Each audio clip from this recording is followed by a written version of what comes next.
A nova série de estudos que nós vamos iniciar hoje tem como tema Em Busca da Perfeição. Nós vivemos em um período nesta vida onde muito tem se falado sobre perfeição, corpo perfeito, cabelo perfeito, a face perfeita, e aí as pessoas recorrem às cirurgias plásticas e tantas outras coisas, a busca pela perfeição. Mas existe uma perfeição que a Bíblia nos instrui a buscá-la, e essa perfeição está em Cristo. Então, se queremos verdadeiramente ser perfeitos neste mundo, devemos então copiar a imagem de Cristo em nós. E como isso é possível?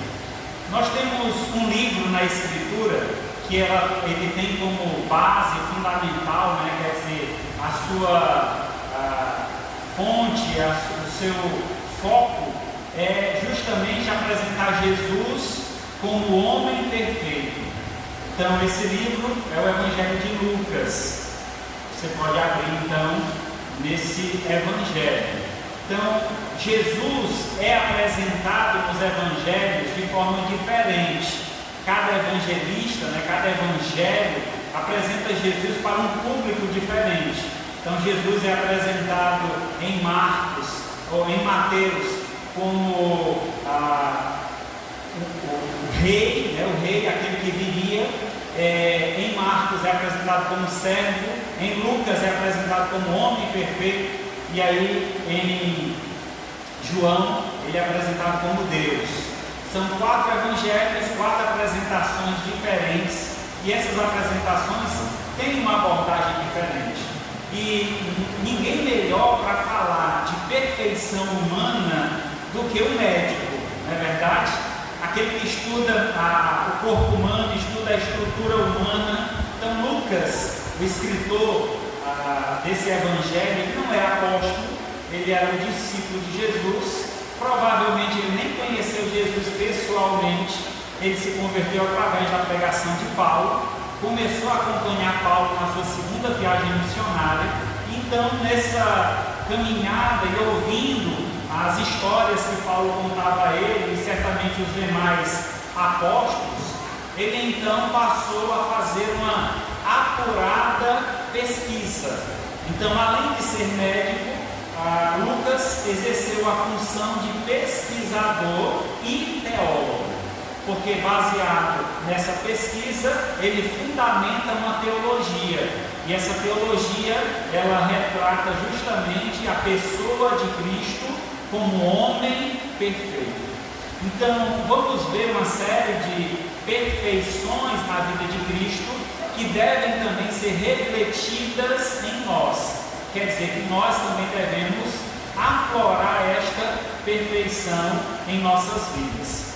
A busca pela perfeição deve ser o alvo de todo cristão, mas para atingirmos esse alvo, nós precisamos seguir Jesus como exemplo e cumprir os seus mandamentos. E tudo isso começa com o nascimento.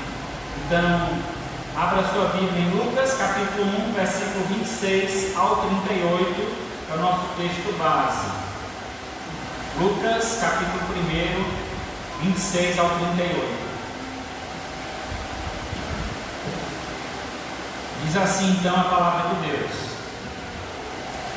No 6º mês, foi o anjo Gabriel enviado da parte de Deus para uma cidade da Galiléia chamada Nazaré.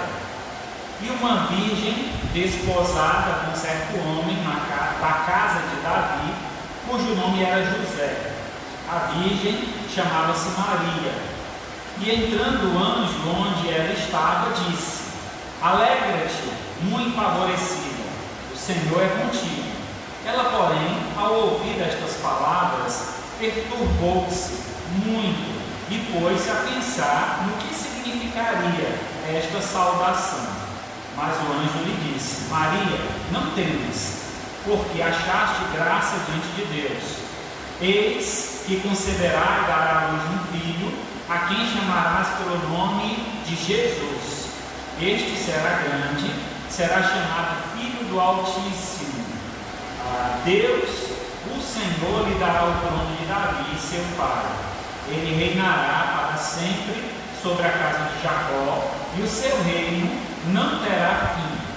Então disse Maria ao anjo: que será isso? Pois não tenho relação com homem algum.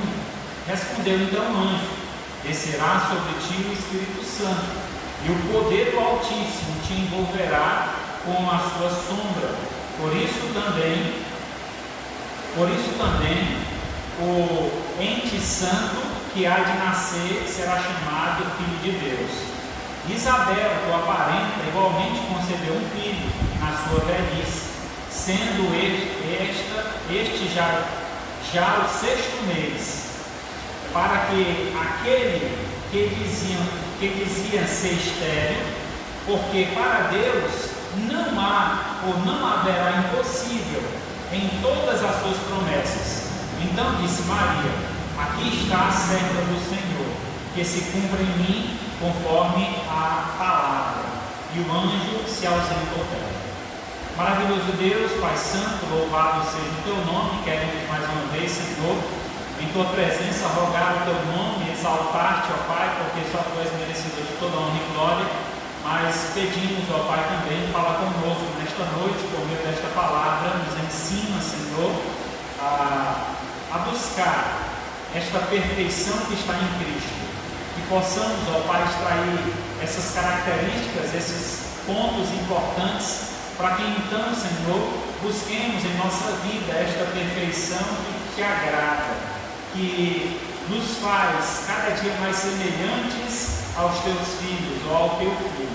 Pai querido, te agradeço por essa oportunidade, te peço por cada um que está presente conosco esta noite, que o Senhor venha falar aos nossos corações, transformando nossas vidas, moldando-nos à imagem do teu unigênito Filho, que é Jesus Cristo.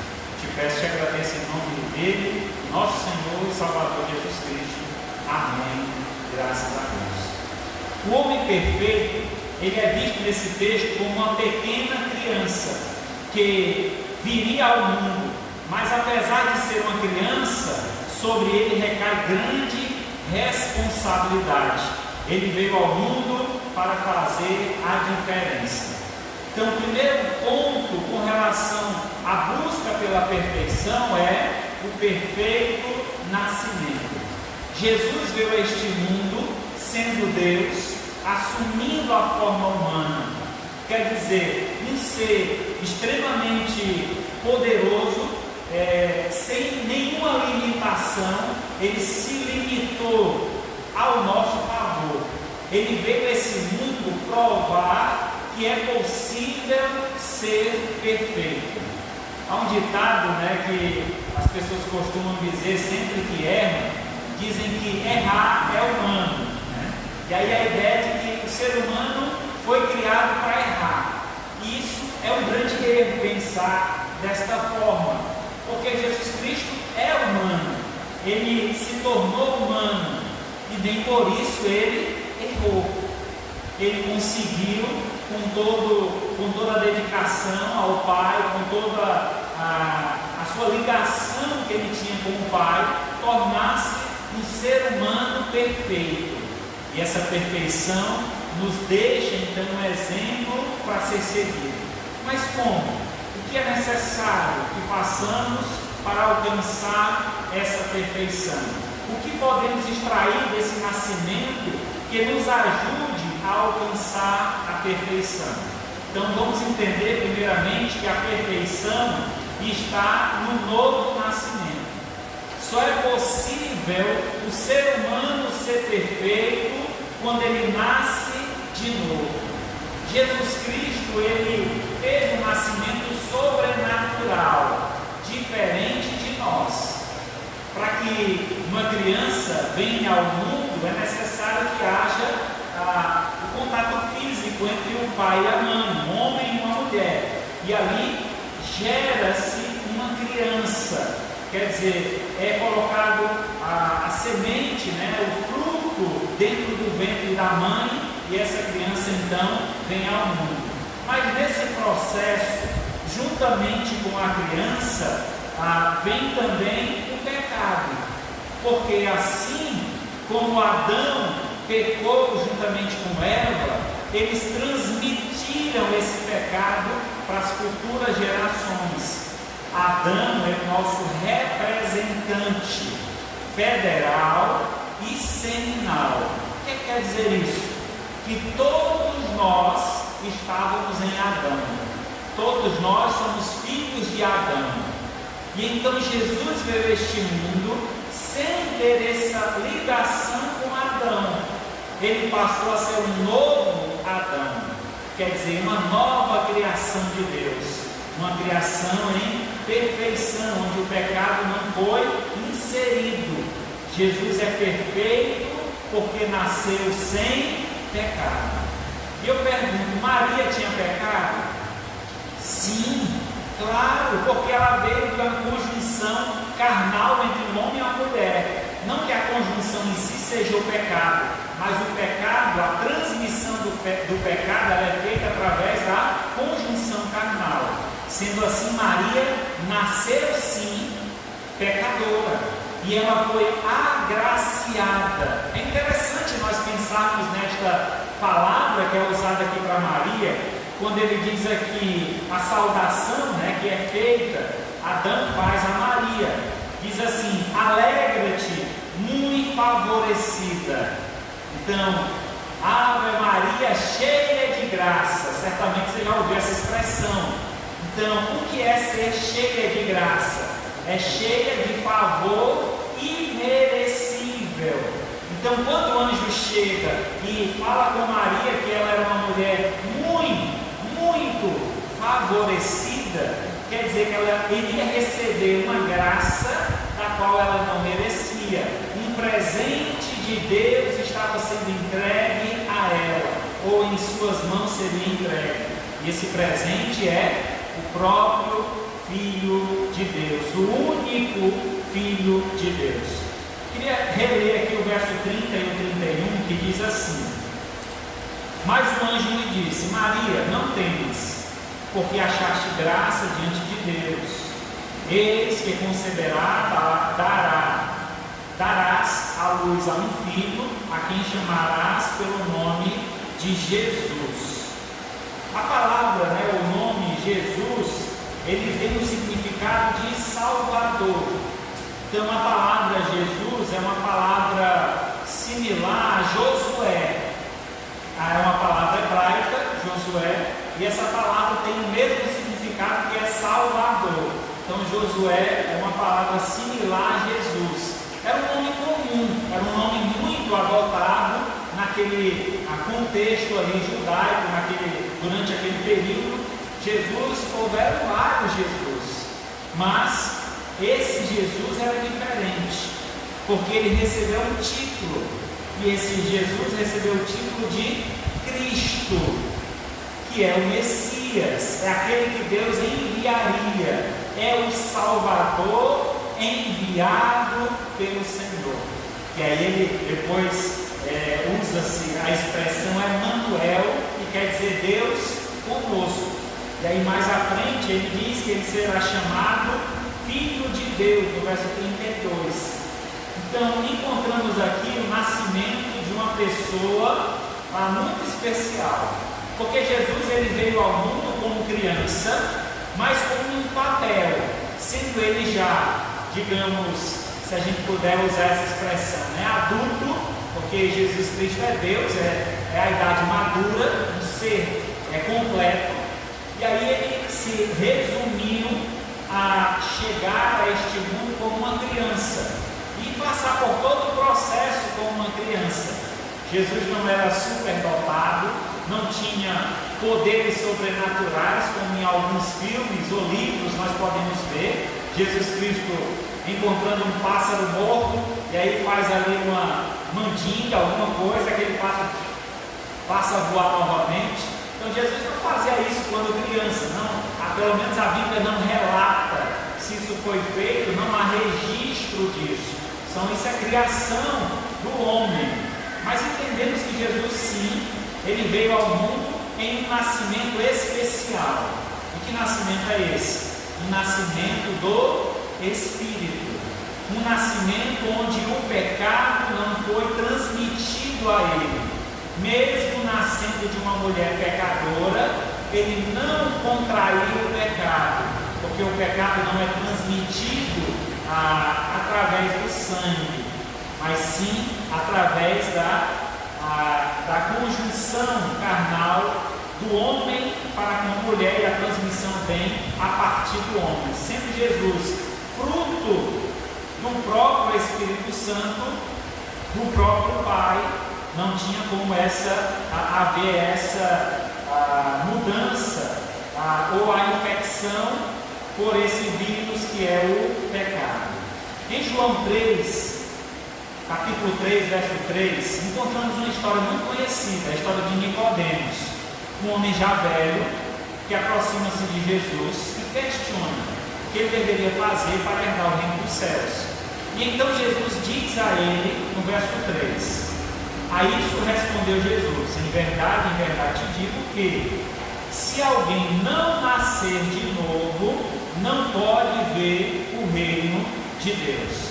Então, o primeiro ponto que se destaca nesta lição que encontramos no nascimento de Jesus, que assim como Jesus teve um novo nascimento, quer dizer, sendo Ele Deus, Ele se fez carne e habitou entre nós, Ele assumiu a figura humana, Ele se limitou a essa estrutura humana, e assim também, cada um de nós precisamos passar por um processo de um novo nascimento, mesmo sendo homens, mulheres, adultos ou crianças, entendendo que sem Cristo nós estamos em uma condição precária, terrível, porque existe uma necessidade humana.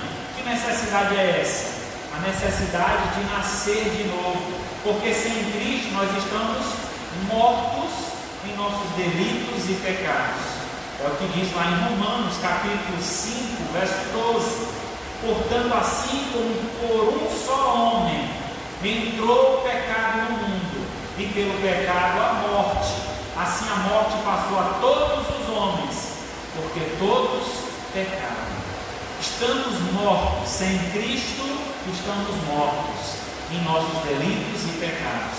Por isso que quando aquele homem chega até Jesus afirma: é necessário, é preciso nascer de novo, para que você possa ver o reino dos céus. Então Jesus ele deu exemplo até no seu nascimento, assumindo a forma humana, vindo a este mundo como um ser humano, para nos dar um exemplo para ser seguido. Assim nós precisamos também buscar esse novo nascimento que está em Cristo Jesus. Isso é possível, nós sermos perfeitos através do novo nascimento.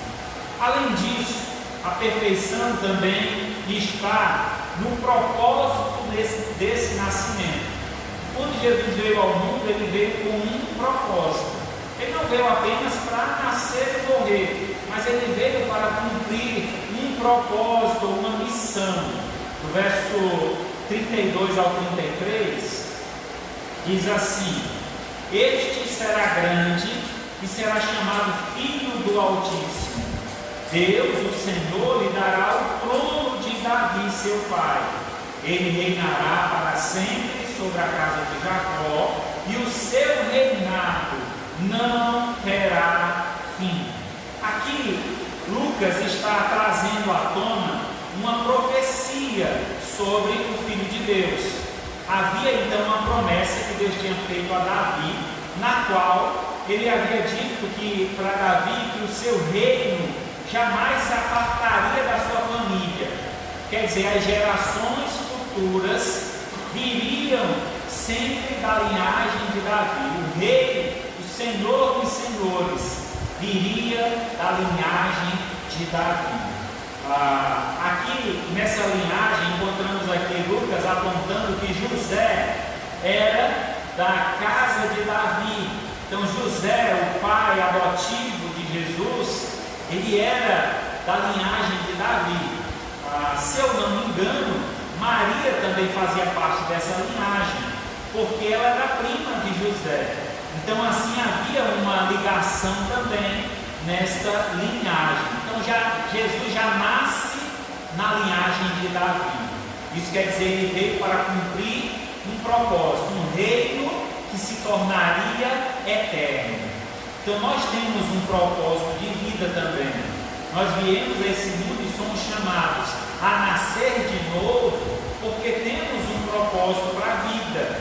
Nós estamos aqui neste mundo para propagar o reino de Deus, para anunciar a salvação aos perdidos. E um dia, quando esse reino for instituído, quando esse reino for retomado, nós então reinaremos juntamente com Cristo. Então é uma promessa feita pelo nosso Senhor Jesus. Voltando a João capítulo 3, verso 16, nós vemos então o propósito de Jesus ter vindo a este mundo, a ter nascido novamente neste mundo. E é dito aqui em João 3,16, porque Deus amou o mundo de tal maneira que deu o seu Filho unigênito. Para quê? Para que todo que nele crê não morra, não pereça, mas tenha a vida eterna. Verso 17: porquanto Deus enviou o seu Filho ao mundo, não para que julgasse o mundo, mas para que o mundo fosse salvo por ele. Em outras palavras, irmãos, o que o texto nos afirma é que o reinado de Cristo, quer dizer, a vinda de Cristo a este mundo, inicia-se um processo de reinado. Antes de Jesus instituir o seu reino sobre esta terra, ele quer instituir o seu reino em nosso coração. Ele quer reinar em nossa vida. E aquele que reconhece Jesus como Salvador e Senhor, esse faz parte do seu reino. Ele passou da morte para a vida. E aí inicia-se o processo do novo nascimento. Aquele que estava morto, agora vai nascer novamente, vai nascer de novo. Mas não é um nascer qualquer, nós vamos já ver, mas entendendo aqui esse processo. O propósito de Cristo não era apenas ele vir ao mundo com um novo nascimento, mas trazer esse nascimento, ou a possibilidade desse nascimento para todos os seres humanos. Quer dizer, todos aqueles que estão mortos, crendo que Jesus é o Filho de Deus e se colocando à disposição dele, reconhecendo como Senhor e Salvador, esse tem uma oportunidade de uma vida nova e não mais morrerá eternamente. Isso quer dizer que Deus tem uma promessa eterna. E essa promessa eterna é que nós estaremos por toda a vida morando, vivendo juntamente com Deus. A nossa missão, ela pode ser mais claramente vista em Efésios, capítulo 1, a partir do verso 4. Efésios 1, 4.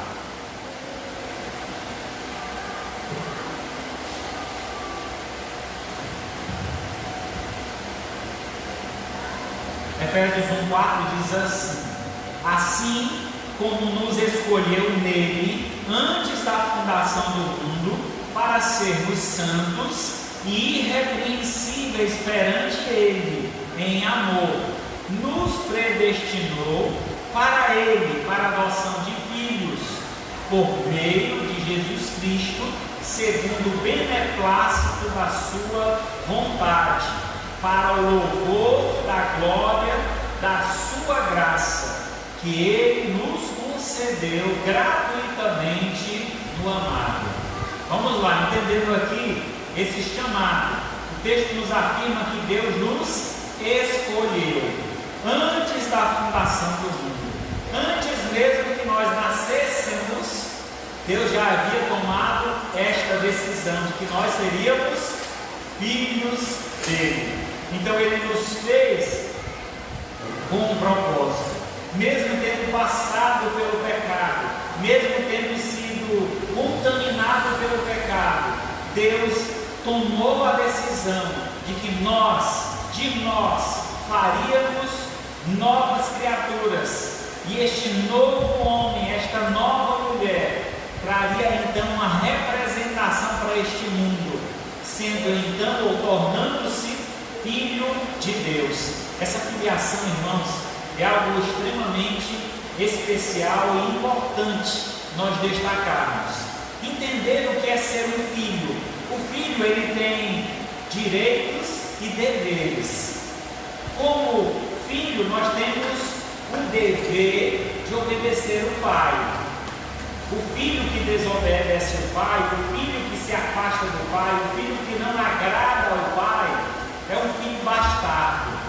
É um filho que o pai não o reconhece. O filho bastardo é um filho fora do casamento, é um filho fora daquela estrutura que Deus havia então construído. Então isso quer dizer que esta pessoa não tem ligação com a família de Deus, não tem nenhuma ligação com aquilo que Deus ou com as promessas de Deus. Então entendemos que é necessário, como filho, obedecermos. E além disso, além de termos deveres, nós também temos direitos. E um dos direitos que eu destaco aqui, como filho de Deus, é que nós reinaremos com o Senhor. Então é um grande privilégio que Deus nos concede. Homens, mulheres, pecadores, desobedientes, mas a partir do momento que reconhecemos Jesus como Senhor e Salvador da nossa vida, uma transformação é iniciada em nossa mente, em nosso coração, alcançando então o processo de santificação.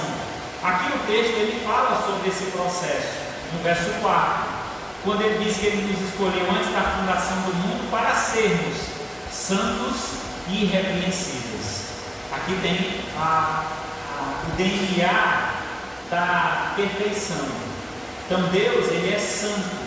Por essa característica que nós podemos ver em Deus, isso nos traz à memória a sua perfeição. O que é ser santo? É ser separado. A palavra santo significa separado. Então Deus, ele é separado de quê? De toda a contaminação, de todo o pecado, porque Deus, ele é perfeito. Nele não há pecados.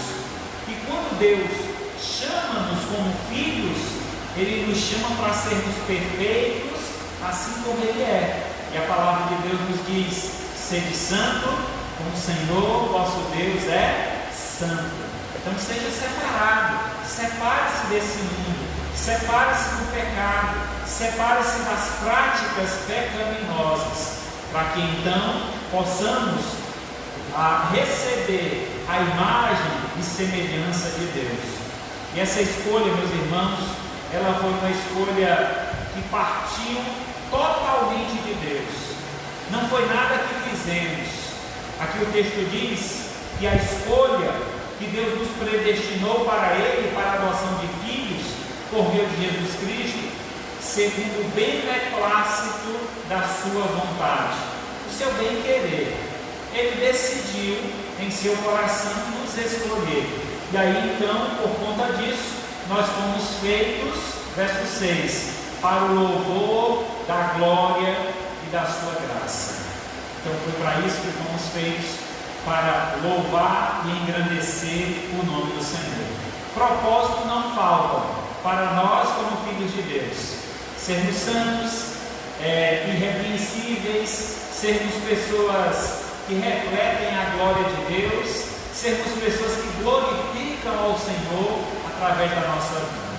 E por fim, a perfeição está na forma desse nascimento. Então nós vimos que a perfeição está no novo nascimento, está no propósito do novo nascimento e agora na forma do novo nascimento. E que forma é essa? Como é que aconteceu esse novo nascimento? Verso 34 e 35. Então disse Maria ao anjo: como será isso? Pois não tenho relação com homem algum. Respondeu-lhe então o anjo: descerá sobre ti o Espírito Santo, e o poder do Altíssimo te envolverá com a sua sombra. Por isso também o ente santo que há de nascer será chamado Filho de Deus. Então esse novo nascimento, houve então uma forma ou uma fórmula que foi produzida para que ele viesse ao mundo. E essa fórmula é justamente o mover, o poder do Espírito Santo. Assim, irmãos, nós também passamos por esse processo.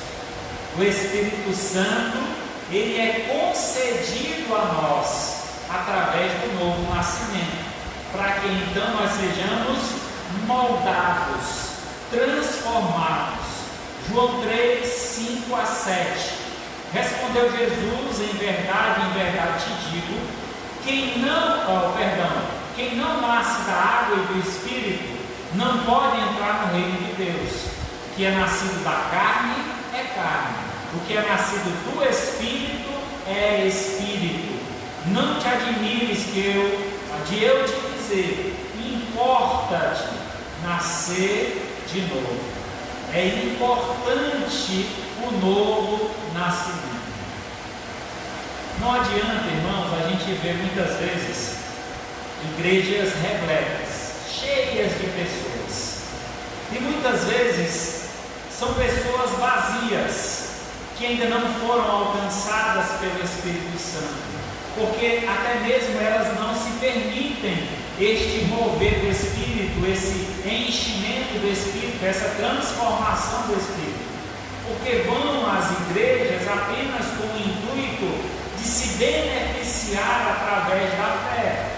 É como que uma pessoa que joga numa loteria federal, ela está lançando ali uma sorte. Eu estou indo lá, estou apostando, estou jogando, na expectativa que alguma coisa boa venha. Então muitas pessoas vão às igrejas com esse intuito. Eu vou à igreja na expectativa que alguma coisa boa aconteça. Então não vão com o intuito verdadeiro de adorar o Senhor, de servir a Deus, de entregar a sua vida por completo nas mãos do Senhor. E então o nascimento de Jesus é uma prova de que é necessário esse mover do Espírito no ser humano. E às vezes a gente julga, olha para as pessoas, fulano passou tanto tempo na igreja e está aí, bebendo de novo, farrando, fazendo as coisas erradas. Na verdade, aquela pessoa nunca teve uma conversão. Ela foi convencida. A igreja é bom, a mensagem é boa, esses louvores são agradáveis, mas nunca houve uma mudança de vida, uma transformação, porque para que isso aconteça, é necessário mover o Espírito Santo. É o Espírito Santo, meus amados irmãos, que age em nossa vida para que haja uma conversão, porque é Ele quem nos convence do pecado, da justiça e do juízo. Isso acontece antes da conversão. É quando você começa a refletir sobre a palavra, quando você ouve uma mensagem e diz: puxa, eu preciso mudar, é isso mesmo que está faltando na minha vida. Aquilo já é o mover do Espírito Santo. Eu lembro muito no meu momento de conversão, quando Deus falou ao meu coração, eu ia à igreja, achava as mensagens importantes, muito bonitas, mas chegou um dia que eu tomei essa decisão. Eu vi que não adiantava eu viver no mundo, aquilo não valia mais nada para mim, eu estava perdido. Então foi essa convicção que o Espírito Santo lançou na minha mente, em meu coração, que me fez tomar uma postura diante de Deus. Eis-me aqui, Senhor, eu te aceito como meu Senhor e Salvador. Quando na verdade o aceitar ali é um reconhecimento. Eu te reconheço como meu Senhor e o meu Salvador, porque quem nos aceita é Cristo, é Ele que nos escolheu, foi Ele que nos chamou. Nós apenas reconhecemos este chamado. Então, uma vez reconhecendo o chamado de Deus em minha vida, logo eu entrego minha vida ao Senhor, e esse Espírito Santo que agiu externamente me convencendo, ele agora vai agir internamente me convertendo, porque conversão é mudança de direção. Então, se eu não tiver o Espírito Santo, não houve mudança de direção. Lamentavelmente, algumas denominações tendem a ensinar que depois da conversão, de levantar a mão, a pessoa precisa buscar o batismo com o Espírito Santo, porque através daquele batismo ele vai se ligar à igreja. Isso não existe. Isso não acontece dessa forma. Como é que a gente sabe, pastor, que não acontece dessa forma? Primeiramente, Atos 1:8 mostra que o poder vem de Deus. Esse poder que aconteceu no nascimento de Cristo acontece também no nosso novo nascimento. E ele diz então, Atos 1:8: mas recebereis poder ao descer sobre vós o Espírito Santo, e sereis minhas testemunhas, tanto em Jerusalém como em toda a Judéia, Samaria e até os confins da terra. O poder de Deus é derramado em nós. O mesmo poder que gerou Cristo é o poder que gera a nova vida em nossos corações. É o mesmo poder que nos faz uma nova criatura.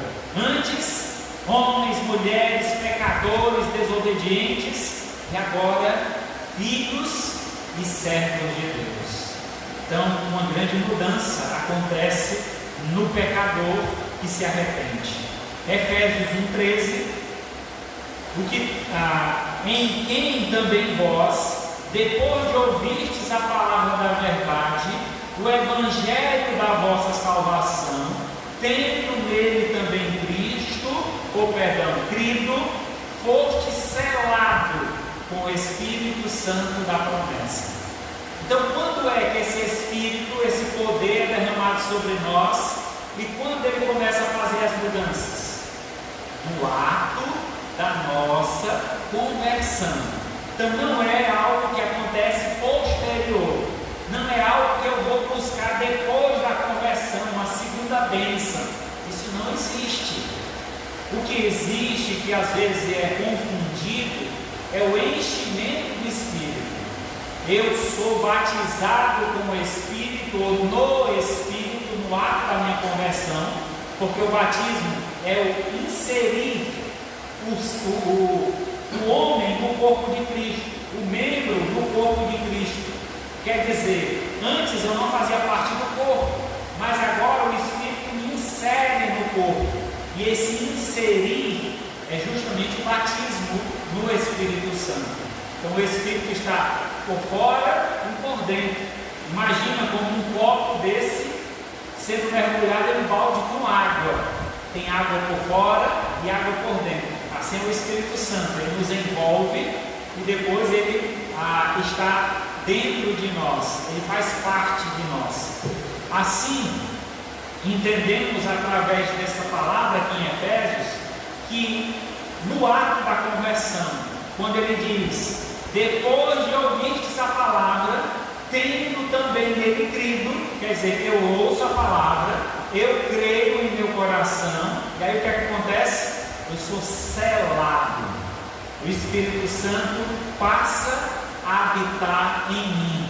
O selo, a garantia, a herança do reino celestial está ou faz parte agora da minha vida. Isso quer dizer o quê, irmãos? O que quer dizer ser selado? Quer dizer que eu estou seguro.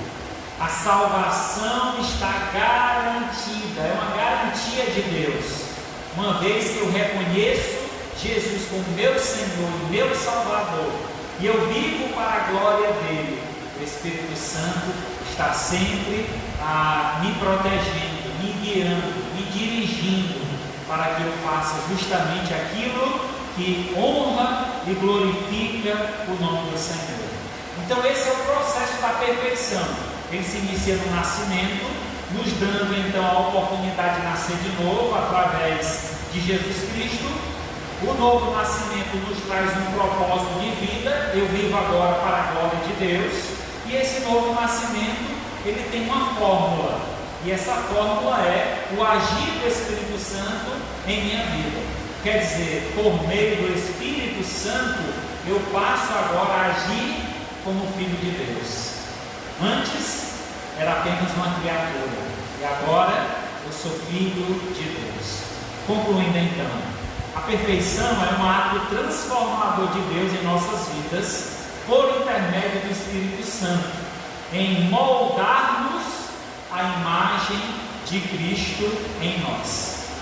Então, quando nós reconhecemos essa necessidade e buscamos a Deus, Deus vai fazer a mudança necessária em nossa vida. Então, se dentre nós ou quem nos assiste ainda não tenha nascido de novo, se você gostaria de aprender mais sobre o que é nascer de novo, entre em contato conosco, deixe aí nos comentários, esse desejo de aprender mais sobre isso. Nós iremos lhe ajudar a lhe conduzir a esse novo nascimento em Cristo Jesus. Efésios 4, e aí vou estar encerrando depois dessa leitura, 13 a 15. Até que todos cheguemos à unidade da fé, do pleno conhecimento do Filho de Deus, a perfeita varonilidade, a medida da estatura da plenitude de Cristo, para que não mais sejamos como meninos, agitados de um lado para o outro e levados ao redor por todo o vento de doutrina, pelas artimanhas dos homens, pela astúcia com que induzem ao erro, mas seguindo a verdade em amor, cresçamos em tudo naquele que é o cabeça, Cristo Jesus. Então, que o nosso Senhor Jesus realmente traga esse novo nascimento ao nosso coração. Ele já trouxe, a grande maioria que está aqui já tem feito essa decisão, mas é necessário que a cada dia nós possamos viver em conformidade com esse novo nascimento. Então, para que isso, nós devemos fazer morrer a nossa velha natureza e vivermos como filhos de Deus, atingindo então essa maturidade cristã. A perfeição, irmãos, ela nada mais é do que a maturidade cristã. É a maturidade que se espera do Filho de Deus. Nós somos alimentados diariamente, iniciamos com leite e depois o alimento vai se tornando mais, digamos, forte. E esse alimento então vai nos fazer pessoas mais fortes, maduras e prontas para as lutas diárias. A vida espiritual não é diferente. É necessário aprofundar o conhecimento, é necessário buscar com mais intensidade a palavra do Senhor. Não se resuma a apenas ouvir pregações numa live ou até mesmo na presença, num culto presencial no templo, mas que você busque a Deus diariamente, na sua casa, no seu lar, aprofunde o conhecimento, busque aprender mais sobre Deus, e assim você se tornará perfeito como Cristo é. Amém? Louvado seja Deus. Oremos ao Senhor. Maravilhoso Deus e Pai, muito obrigado, Senhor, por essa palavra. Obrigado, Senhor, pelo ensino que ela nos traz, que verdadeiramente esse novo nascimento já tenha acontecido em nossa vida e esteja, Senhor, a cada dia um processo de perfeição aumentado em nós. Que busquemos, Senhor, essa perfeição em Cristo, que nós possamos permitir o agir do Espírito Santo em nossa vida diariamente, para que assim busquemos a Tua presença continuamente com o intuito de nos tornarmos a cada dia mais semelhante ao Teu Filho Jesus. Pai querido, te agradeço por tudo e te peço, em nome do Teu Filho amado Jesus, que vive e reina para todos sempre. Que a graça do Senhor Jesus, o amor de Deus, nosso Pai, a comunhão e a consolação do Espírito Santo seja com todos nós, o povo de Deus, hoje e para todos sempre. Amém. Graças a Deus.